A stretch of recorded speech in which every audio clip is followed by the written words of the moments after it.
Hi, this is Dawn from Ninja Bunny Crochet. Today I'm going to show you how to single crochet. Here is a sample of single crochet that I worked up earlier. First we need to do a chain. Start with a slip stitch on your hook. If you're unfamiliar with how to do a slip stitch or a chain stitch, you can check out the tutorials that I have on how to do those, and I'll put a link in the description box below. Let's do 10 chains. 1, 2, 3, 4, 5, 6, 7, 8, 9, and 10. Now that we have our chain done, we can begin single crocheting. And remember, the loop that's on the hook does not count as a chain. So we're going to single crochet in the second chain from hook. So this is the first one and this is the second one. So we're going to insert our hook in the second chain from the hook. This is called yarning over. We're going to yarn over and pull through. Then yarn over again and pull through both loops. That is your first single crochet. Continue into the next stitch with the same thing. Yarn over and pull through. Again, insert your hook into the next stitch, pull up a loop, yarn over and pull through. And we're going to continue down the chain until we have completed all of our stitches.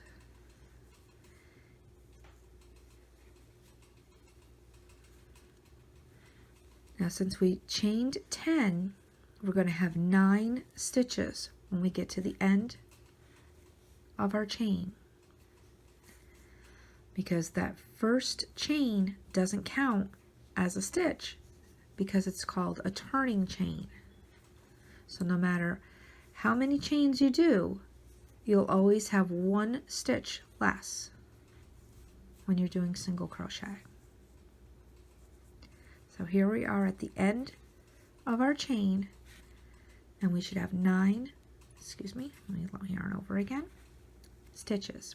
And we're going to count them. 1, 2, 3, 4, 5, 6, 7, 8, and 9. And how we move on to row 2 is we make 1 chain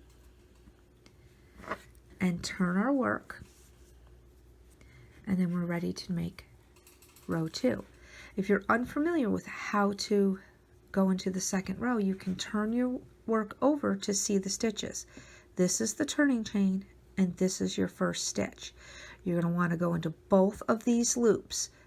This is your front loop and this is your back loop.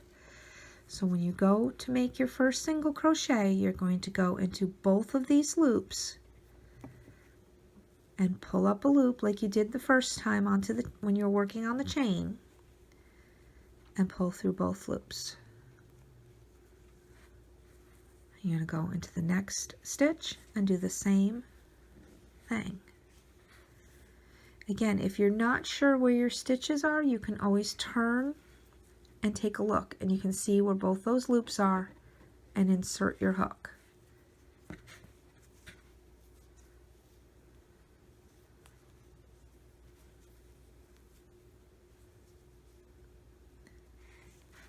You're going to do that all the way down the row again, and when you get to the last stitch, I would recommend that you go back and count your stitches at the end of each row to make sure you didn't add a stitch or drop a stitch. If you did, it's very easy to just pull out your stitches, or what we call in crochet, frog your stitches out, and start over again. This last stitch is going to be a little tricky because it's kind of slanted, but you want to make sure you get both loops. And like I said, it's a little tricky on the end here, but you'll get used to it. And there you got row 2.